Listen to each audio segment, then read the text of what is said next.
할렐루야. 서로 인사하겠습니다. 사랑합니다. 축복합니다. 예. 오늘 금요 찬양 예배, 헌신 예배는 갈렙팀이었습니다.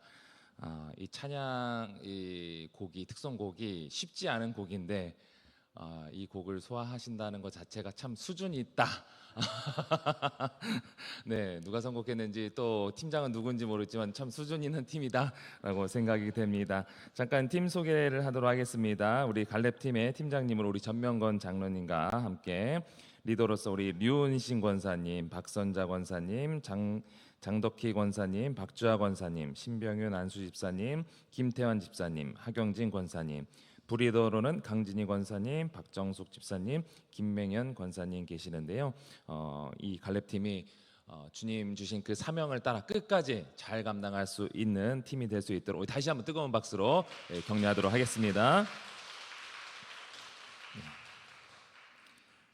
갈렙처럼 85세까지는 최소한 끝까지 사명에 잘 순종해야 될 줄 믿습니다. 잠깐 드려진 예물 위해서 기도하겠습니다. 우리를 구원하신 주님, 영원으로 인도하시는 주님, 오늘도 내게 주어진 모든 것으로 주님께 영광 돌리기를 소망합니다. 주위를 둘러보면 때로는 아무것도 없어서 낙심할 때가 있지만 여전히 변함없이 나와 함께 하시는 주님이 나와 함께 주시기에 그 주님 한 분만을 믿으며 바라며 의지하며 그런 소망의 주님을 바라볼 수 있는 우리들 되게 하여 주시고 그분의 뜻에 온전히 순종하여 주님께 영광 돌리는 우리들 되게 하여 주시옵소서. 그러한 마음으로 이 시간 우리의 마음과 정성을 다해 예물 드렸습니다. 감사헌금 1,000번제헌금 드린 손길 위에 주님께서 친히 안수하여 주시고 은혜를 베풀어 주시옵소서. 또한 각자의 삶 속에서 주님께 영광 돌리는 빛의 자녀의 삶을 살게 하여 주옵소서. 이 시간 주님 말씀 앞에 엎드립니다. 말씀의 은혜를 내게 더하여 주시고 내 생각보다 주님의 뜻을 앞세우며 내 삶의 부족한 부분을 깨닫는 시간 되게 하여 주시옵소서. 거룩한 삶으로 하나님께 영광 돌리며 하나님께서 기뻐하시는 삶으로 변화되는 우리들 되게 하여 주옵소서. 기도할 때 응답의 역사가 있게 하여 주시옵시고 찬양할 때 하늘의 영광이 이 땅에 임하는 역사가 있게 하여 주옵소서. 우리에게 크신 은혜를 베풀어 주신 주님께 감사하며 살아계신 예수님의 이름으로 기도합니다. 아멘. 할렐루야. 주님께서 날마다 우리에게 승리를 주시는 줄 믿습니다. 오늘 말씀 여호수아 8장 1절에서 9절 말씀을 가지고 이 정복을 당해야 정복한다라는 말씀으로 하나님 말씀 전하도록 하겠습니다. 우선 담임 목사님께서는요 오전에 양기종 장로님 환호신방 다녀오신 후에 박경순 권사님 모친상 차, 이 장례 예배 인도차 전라도 정읍에 멀리 가셨죠. 내려가셨습니다. 올라오시는 길 중에 계시는데 오가는 길에 안전을 위해서 기도해 주시기 바랍니다. 네, 오늘 말씀 여호수아 8장 1절에서 9절 말씀 우리가 다 아는 이 아이성 전투에서 패배한 후에 그 이후에 다시 하나님의 말씀에 순종하고 또 이 백성의 이스라엘 백성의 불순종했던 부분들을 다시 한번 정비하면서 다시 그 아이성을 정복해 가는 과정을 다루고 있는 내용입니다. 우리가 잘 알고 있는 내용인데 이 성경에서 우리가 늘 하나님 말씀을 볼 때 이 창세기부터 또 출애굽기 이 모든 끝까지 요한계시록까지 이 모든 말씀이 다 하나님께서 우리를 어떻게 구원하셨고 어떻게 구원해 가실 것인가에 대한 내용을 다루고 있는 줄 믿습니다. 그러니까 성경의 핵심은 구원이죠. 하나님께서는 우리가 하나님을 떠난 이 죄인이라는 사실을 인지하지 못한 채 계속 죄에 얽매여서 지옥에 살 수밖에 없는 그렇게 살아갔던 우리를 하나님께서 구원하셨습니다. 그런 죄에서 빠져나올 수 없는 온 인류를 구원하시고자 하시는 그 하나님의 일하심에 대해서 기록되어 있는 것이 바로 이 성경책이죠. 그래서 로마서에서 바울은 이렇게 말씀합니다. 로마서 1장 16, 17절 시작. 내가 복음을 부끄러워하지 아니하노니 이 복음은 모든 믿는 자에게 구원을 주시는 하나님의 능력이 됨이라. 먼저는 유대인에게요 그리고 헬라인에게로다. 복음에는 하나님의 의가 나타나서 믿음으로 믿음에 이르게 하나니 기록된 바 오직 의인은 믿음으로 말미암아 살라. 드니라. 아멘. 이 복음, 성경책에 구체적으로 분명하게 말씀하고 있는 이 복음에는 하나님의 의, 하나님께서 옳다라고 기준하는 그 하나님의 기준이 나타나 있기 때문에 그 말씀을 믿음으로 우리 믿음이 또 완전해지게 되는 것입니다. 하나님께서는요, 죄에 빠진 우리들을 가만히 둘 수 없으셨습니다. 그래서 온 인류를 구원하고자 예수 그리스도를 이 땅에 보내주셨고요, 그 예수 그리스도를 통해서 이루어진 그 모든 일들로 인해서 우리가 구원받는다라는 것이 이 성경책의 핵심, 또 우리가 알고 있는 이 복음입니다. 기쁜 소식이죠. 그래서 이 복음에 하나님의 의가, 하나님의 옳다라는 그 기준이 나타나는 것입니다. 그러니까 하나님께서는 우리를 위해 하실 수 있는 모든 것을 다 하셨다라는 것이죠.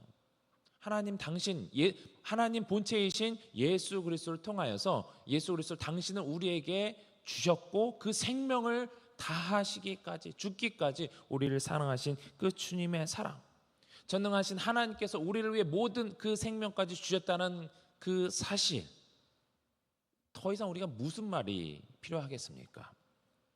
그것이 바로 하나님의 의죠. 인생을 살다 보면 하나님께 이렇게 불평하는 사람이 있습니다. 하나님이 나에게 해주신 것이 도대체 뭐가 있습니까? 내가 어려울 때, 내가 힘들 때 하나님 어디 계셨습니까? 극한 상황에, 어려운 상황에 당해 보신 분이라고 한다면 이런 고백쯤은 한번 해보셨을 수 있습니다. 물론 그런 얼마나 당사자의 상황이 얼마나 힘들고 어려웠으면 이런 말을 했을까 우리가 이해는 할 수 있지만, 다시 한번 우리 아까 말씀드렸던 것처럼 하나님께서는 당신의 생명을 주시기까지 우리를 위해 모든 것을 내어주셨다라는 사실을 우리가 기억한다면 우리는 이런 불평을 할 수 없죠. 했더라도 주님 나를 위해서 모든 것을 내어주셨지, 다시 그 말씀에 힘입어서 회복할 수 있는 줄 믿습니다.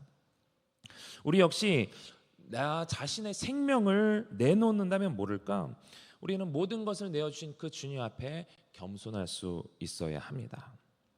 그러므로 성경은 우리를 구원하신 그 하나님께 순종할 것을 명령합니다. 예수님을 믿는다는 건 역시 우리의 순종의 고백부터 시작하는 것이죠. 아무것도 알 수 없지만 주님께서, 예수님께서 나를 위해서 모든 것을 내어주셨다, 믿음으로 그 사실을 순종하는 겁니다. 그리고 그 순종의 그 고백은요, 예수님 믿는 순간만이 아니라 우리의 삶에, 예수님을 믿는 그 순간부터 끝까지, 우리 죽는 날까지, 죽어서도 다시 부활해서 우리는 순종함으로 하나님께 나가야 되는 것입니다. 하나님께서는요, 이스라엘 백성을 애굽 땅에서 이끌어내어서 그들을 구원하셨죠. 그러므로 이스라엘의 백성의 반응은 그 출애굽 과정에서 그들이 한 것은 아무것도 없어요. 그냥 하나님께서 끄집어다가 딱 옮겨 놓으신 거예요. 그렇기 때문에 그 역사를 이루신 그 과정에서 하나님께서 행하신 그 일들을 믿고 순종하는 것이 이스라엘 백성의 당연한 반응이었습니다. 10가지 재앙부터 시작해서 홍해를 건너고 만나와 메추라기를 통해서 그 광야에서 아무것도 얻을 수 없는 그곳에서 양식을 얻고, 또 여러 가지 기적과 사건들을 통해서 하나님께서 이스라엘 백성에게 원하시는 것은요, 믿고 순종하는 거였습니다. 많은 사람들이 성경에서 과학의 원리를 발견하고, 또 우주의 원리들을 찾고, 또 경영의 원칙을 찾고, 또 관계에서, 또 전략에 있어서 어떤 처세술과 또 축복받는 법을 찾기도 합니다. 이렇게 하면 축복받고, 이렇게 하면 우리가 잘 살 수 있고, 이런 것들을 발견하기도 합니다. 없는 것은 아니에요. 그런 말씀이 있긴 있어요. 그리고 그것이 우리에게 영감을 주기도 하죠. 그래서 그런 관점에서 우리가 이 성경을 보다 보면은, 그렇게 우리의 관점으로 이제 성경을 볼 때에 우리가 그 성경에서 말해주지 않은 또 다양한 난제들이 있잖아요. 문제들이 있잖아요. 나는 이런 것들이 궁금한데 성경에서는 왜 그것을 해결해주지 않지? 라는 그런 생각까지 나아갈 수 있어요. 그런데 그것은 그런 부분에서 우리가 의문을 품을 수 있지만, 그런 것들은 우리가 살면서 있어도 되고 없어도 되는 부가적인 거예요. 없어도 상관이 없어요. 있으면 뭐 유익할 수 있겠죠. 그런데 이 성경을 통해서 우리가 가장 우선적으로 찾아야 하는 답은요, 우리가 어떻게 구원받는지 그에 대한 답입니다. 분명 그 답은 또 우리가 잘 알고 있듯이 잘 나와 있고요. 그래서 우리가 성경을 읽을 때 그런 부가적인 것에 관심을 두기보다 하나님께서 어떻게 나를 구원하셨는가, 우리가 어떻게 그 구원의 은혜를 풍성히 누릴 수 있는가, 이 표어처럼 풍성히 어떻게 누릴 수 있는가, 그것에 관심을 가져야 하는 것이죠. 여호수아서를 볼 때도 우리가 어떻게 리더십이 교체가 되었는가, 가나안 땅을 정복할 때 어떤 전략을 썼는가, 이러한 사실보다 하나님께 순종했던 여호수아와 이스라엘, 그리고 그에 따른 결과가 어떻게 됐는지, 그리고 반대로 하나님께 불순종했을 때의 이스라엘 백성들이 그 결과를 우리가 보면서 결국 하나님과 이스라엘 백성의 관계를 보고 또 어떻게 이 가나안 땅이 정복되는지를 우리는 살펴봐야 하는 것입니다. 여리고를 점령했을 때의 이 전략이라고 해봐야 어떤 전략이 있습니까? 그냥 여리고성을 침묵 가운데 6바퀴 돌고 마지막 날에 7바퀴, 총 13번 도는 거, 그거 말고는 없었습니다. 이게 전략인가요? 네. 이기는 전략은 아니에요. 어떻게 보면 지는 전략이에요. 패배 전략이에요. 질 수밖에 없는 전략을 하나님께서 이들에게 주었던 거예요. 그런데 어떻게 했습니까? 이런 무의미한 행동의 전략, 그 전략에 하나님의 말씀에 순종했을 때 승리가 주어졌습니다. 말도 안 되는 승리가 주어졌죠. 곧 하나님께 순종하는 그 전략이 바로 이기는 방법인 줄 믿으시기 바랍니다. 오늘 말씀에서도 아이성을 정령할 때에 이런 여러 전략들이 나옵니다. 매복을 어떻게 하고 그들이 나올 때 어떻게 해야 되고 이런 전략들이 나오지만 이 전략 역시 이들 자신의 계획이 아니라 자신의 지혜에서 나온 것이 아니라 하나님의 말씀에 근거한 하나님의 전략, 그 전략에 순종했기 때문에 이들이 이길 수 있었던 거예요.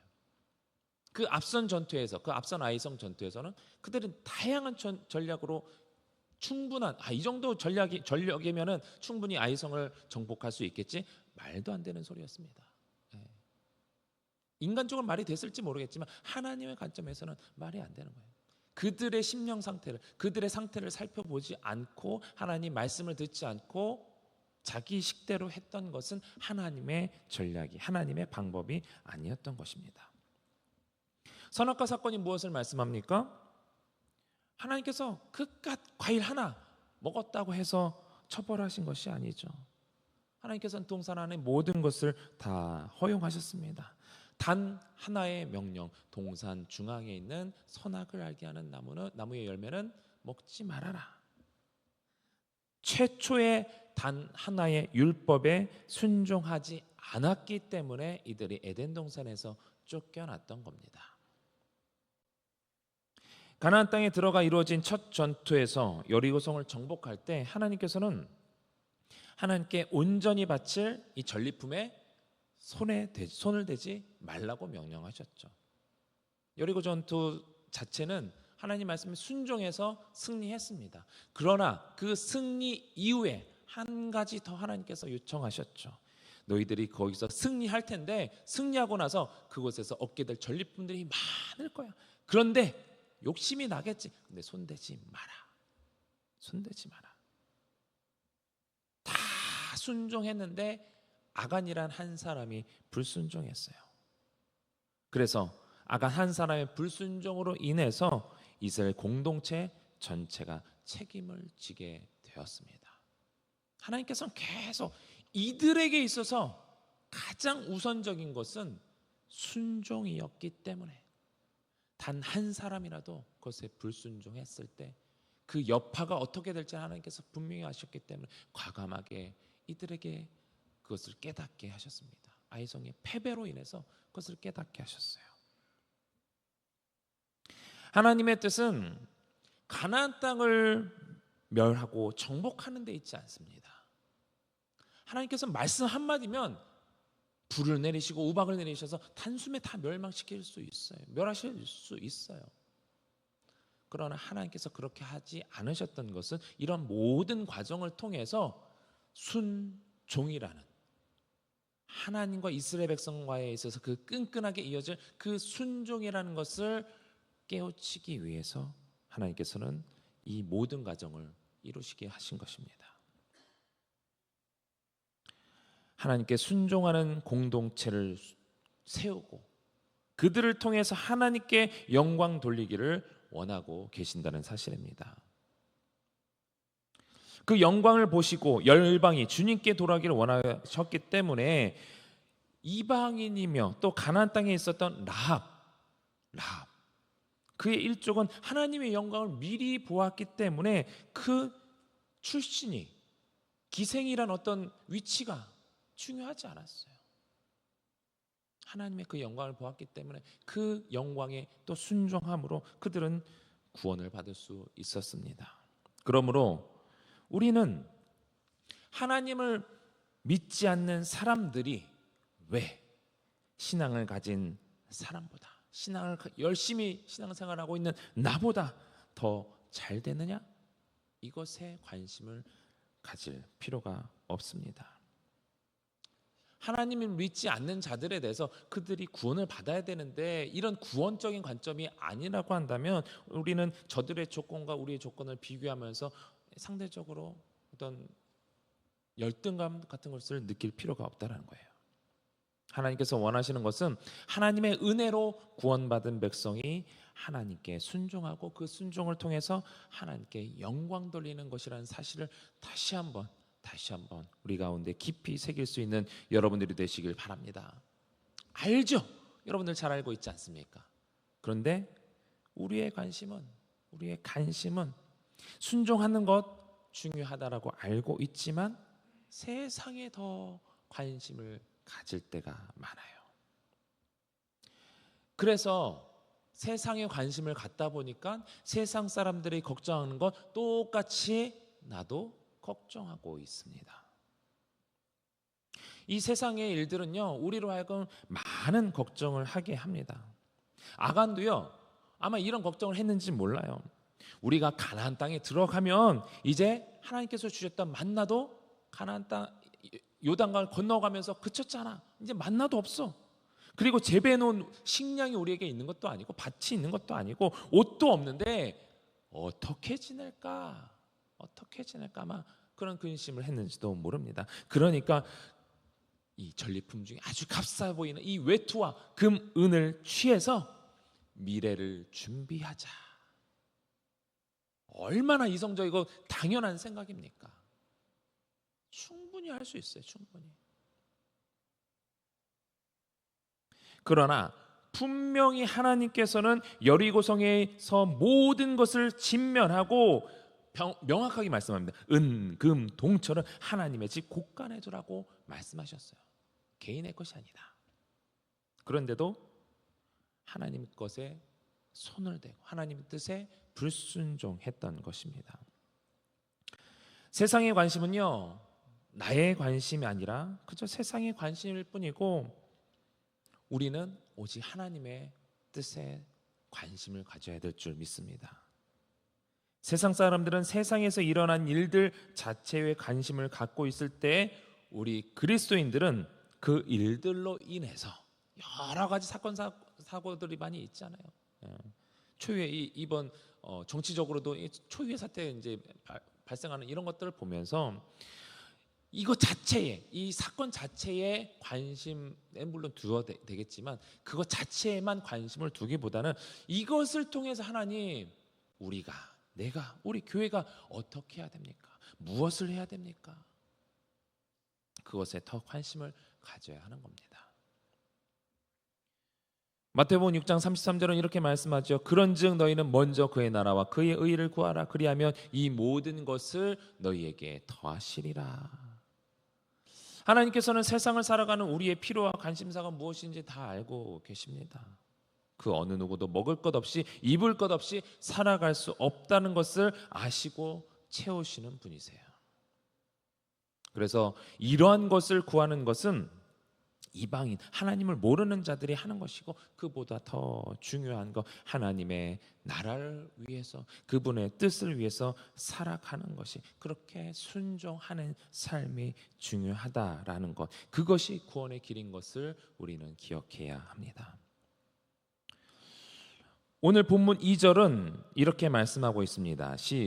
오늘 본문 시작. 너는 여리고와 그 왕에게 행한 것 같이 아이와 그 왕에게 행하되 오직 거기서 탈취한 물건과 가축은 스스로 가지라. 너희는 아이 성 뒤에 복병을 아멘. 여리고성에서 하나님께 바치라고 한 것을 어떤 주석가는 이제 11조의 한 형태로 봅니다. 가장 먼저 하나님께 드려야 할 것을 드려야 한다라는 것이죠. 중요한 것은 여호수아와 이스라엘 백성들은 하나님의 말씀에 순종해서 이 탈취물들을 하나님께 온전히 드려야 할 때에 온전히 드렸고, 하나님께서 취하라 하실 때 아이성 전투에서는 또 취하라 할 때는 또 취했던 것을 알고 있습니다. 여러분들은 순종하고 계십니까? 네, 아무도 대답을 안 하시네요. 참 어려운 질문입니다. 순종하고 계십니까? 이럴 때는요, 순종 못해도 믿음으로 아멘 하시는 겁니다.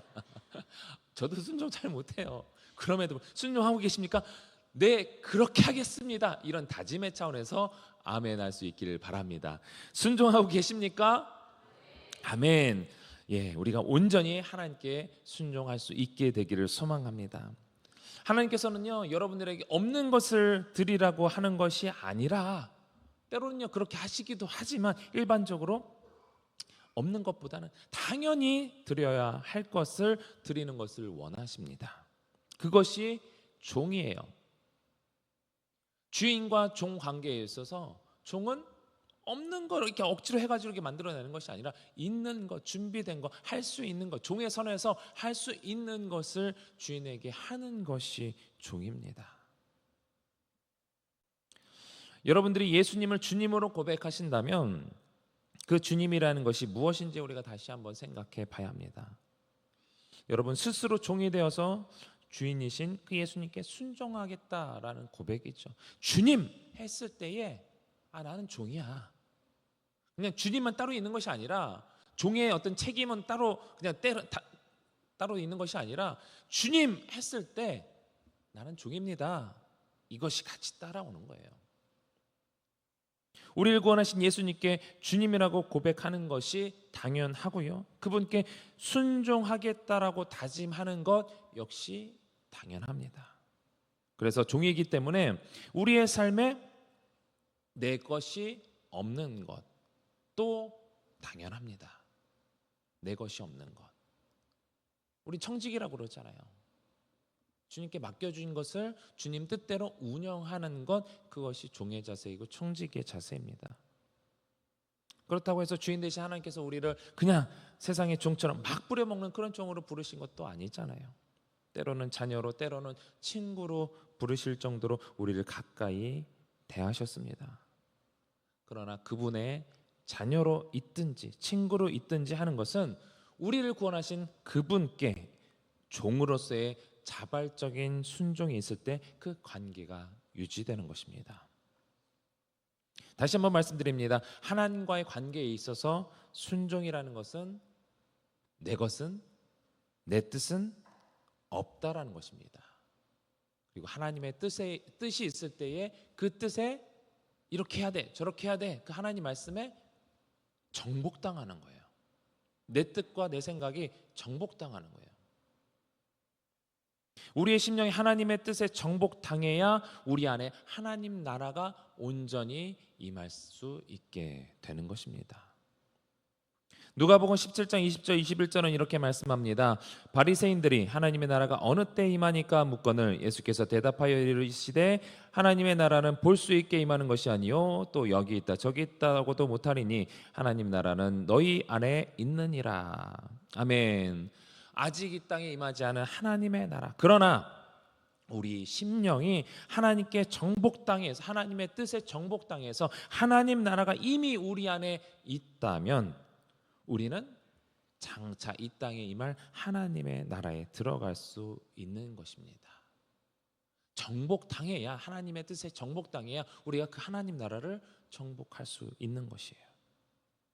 하나님께 순종하는 것이 그것을 가능하게 하고, 오늘 본문이 또 성경이 계속해서 그것을 말씀하고 있습니다. 우리가 하나님께 순종하지 못하는 이유는 하나님보다 더 큰 관심사가 이 땅에 있기 때문이죠. 보통 인생을 살면서 뗄래야 뗄 수 없는 가장 큰 문제가 뭡니까? 뭐니 해도 머니, 돈의 문제죠. JDTS에서 그것을 강조하는 이유가 그거예요. 우리의 삶에서 뗄래야 뗄 수 없는 문제, 돈이 우리의 주 관심사가 되기 때문에 성경에서도 그 돈의 문제를 내려놓을 것을 말씀하고 있습니다. 아까 읽은 우리 마태복음 6장 33절을 다시 한번 읽어보겠습니다. 시작. 그런즉 너희는 먼저 그의 나라와 그의 의를 구하라.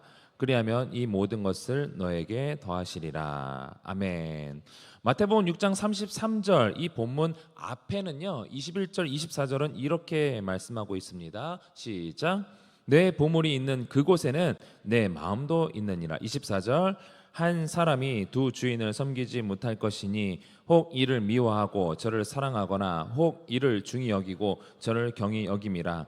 너희가 하나님과 재물을 겸하여 섬기지 못하느니라. 아멘. 돈과 하나님 절대로 양립할 수 없다라는 거예요. 돈을 포기하든지 하나님을 포기하든지 둘 중에 하나라는 겁니다. 목회자들의 헌금에 대해 설교하면 어떤 사람은, 저희 교는 별로 이렇게 강요 안 하는데 어떤 분은 너무 이렇게 강조한다는 것 때문에 또 상처를 받으시는 분들도 많이 있습니다. 그래서 목사님 왜 돈 내는 것을 강요할까 하는 분이 있을지 모르겠지만, 그러나 이 11조에, 특히 11조에 대한 권면은요, 인생의 제일 큰 관심사인 이 돈을 내려놓는 문제예요. 돈의 노예가 아니라 하나님의 종으로서 순종하겠다는 그 고백이 이 신앙의 기본이 되기 때문에 그 기준으로서 11조를 말하고 있는 것입니다. 11조를 하지 않는다는 것은 계속해서 내가 하나님보다 더 돈을 사랑하겠다, 돈의 노예로 살겠다라는 것을 간접적으로 보여주고 있는 것입니다. 그래서 목회자는 이런 차원에서 권면하는 것이죠. 그 어느 누구도 하나님을 대신해서 우리의 주인이 될 수 없기 때문에 우리의 헌금 생활이 목사님에게 보이는 것이 아니라요, 다른 누구에게 보이는 것이 아니에요. 오직 하나님을 향한 것이라는 사실을 기억하시기 바랍니다. 하나님, 나는 돈보다 하나님이 더 좋아요. 그런 표현이에요. 여러분들이 11조를 많이 한다고 해서 단순히 그냥 드리고서 끝나는 것이 아니라, 이런 밑바탕에 고백이 없다면 하나님 그 11조 안 받으실 거예요. 작은 헌금을 내든 단돈 1,000원을 내든 몇백만을 내든 중요한 것은요, 그 행동을 통하여서 하나님이 나의 전부입니다. 어떤 사람은 수입이 없어서 혹은 마이너스여서 하고 싶어도 할 수 없을 수 있습니다. 근데 우리는 때로는 어떤 사람은 사람의 눈치를 보면서 없는데도 할 때가 있습니다. 돈이 없는데 믿음으로 하는 것과 돈이 없는데 사람의 눈치를 보면서 하는 것은 분명히 다르죠. 누가 그 사람의 주인이냐에 따라 달려 있습니다. 우리의 유일한 주인이신 그 하나님 앞에 당당히 설 수 있는 여러분들이 되시길 바랍니다. 사실 내가 하나님께 떳떳하지 못하면요, 하나님께 나아가는 게 사실 부담스러워요. 부담스러운 일이에요. 그래서 헌금 생활이든 봉사라든지 또 여러 가지 우리의 신앙생활의 모습을 통하여서 우리가, 하나님, 나는 돈에 정복당하지 않습니다. 세상 것에 내가 정복당하지 않습니다. 오직 하나님 말씀에 순종하여 오직 하나님의 뜻에 정복당하기를 원합니다. 이런 마음으로 여러분들이 신앙생활을 이어갈 수 있기를 소망합니다. 봉사도 마찬가지입니다. 내 시간이 내 것이 아니라 하나님의 것임을 보이는 거예요. 누구에게 보이기 위한 것이 아니라 하나님, 내가 정말 많은 시간, 내게 주어진 시간들 나를 위해서 사용할 수 있지만 하나님, 내 시간 중에 이 시간만큼 정말 주님 것입니다. 주님께 순종하겠습니다. 주님 뜻에 정복당하겠습니다. 내가 누리고 싶은 것 마음껏 할 수 있는 나의 시간이 나의 것이 아니라 하나님의 것. 이것이 하나님의 나라를 정복하는 자의 자세입니다. 하나님 나라를 정복하려면요, 하나님의 뜻에 정복당해야 하는 것입니다. 하나님께서는 우리의 중심을 보십니다. 헌금과 또 봉사를 하면서 내가 얼마나 했는지 이런 것을 살피며 생색을 내기 위한 도구로 사용하지 않았으면 좋겠습니다. 반대로 이러한 관점에서 다른 사람들을 향해, 아니 왜 그거 안 해? 왜 헌금 안 내? 왜 봉사 안 해? 이런 거 따질 이유가 없죠. 가장 중요한 건 하나님께 순종해야 돼. 순종하는 차원의 방법으로서 헌금이 있고 봉사가 있고 또 여러 가지 다양한 것들이 있는 것이지, 순종이라는 하나님과의 관계성에서 순종을 빼고서 봉사해야지, 압박감이 됩니다. 어떻게 보면 그것을 이렇게 얽매이게 만드는 수가 있어요.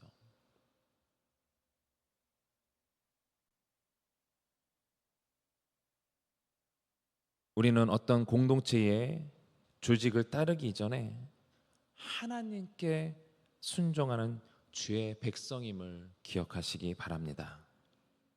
하나님의 뜻에 정복당할 때 우리는 장차 미래의 이 땅에 임할 하나님의 나라를 정복하게 되는 것을 다시 한번 기억하시면서, 그럴 때, 그렇게 할 때 우리 한 사람 한 사람이 하나님께 영광을 돌리고 또 그러한 모습을 통해서 하나님께서 또 영광을 받으시고 우리가 영광을 받게 되는 줄 믿으시기 바라요. 그래서 우리 서울제일교회에 임한 그 하나님의 영광을 세상 사람들이 보게 됨으로써 서울제일교회가 그렇게 본질적으로 질적으로 부흥하게 될 줄 믿습니다. 그런 은혜를 소망하면서 오늘 하루 또 이 찬양 예배 오신 여러분들이 그런 은혜 가운데 나가면서 이런 하나님의 온전하신 은혜가, 또 풍성한 은혜가 우리 가운데 있기를 주님의 이름으로 축원합니다. 우리 먼저 기도할 텐데요. 기도할 때에 우리 먼저 갈렙팀을 위해서 기도했으면 좋겠습니다.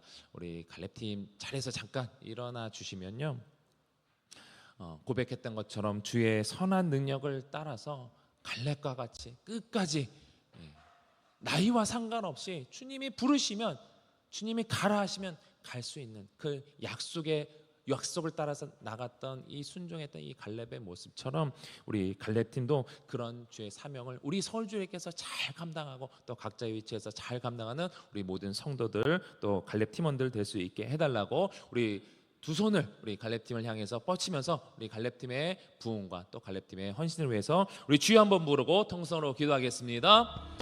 주여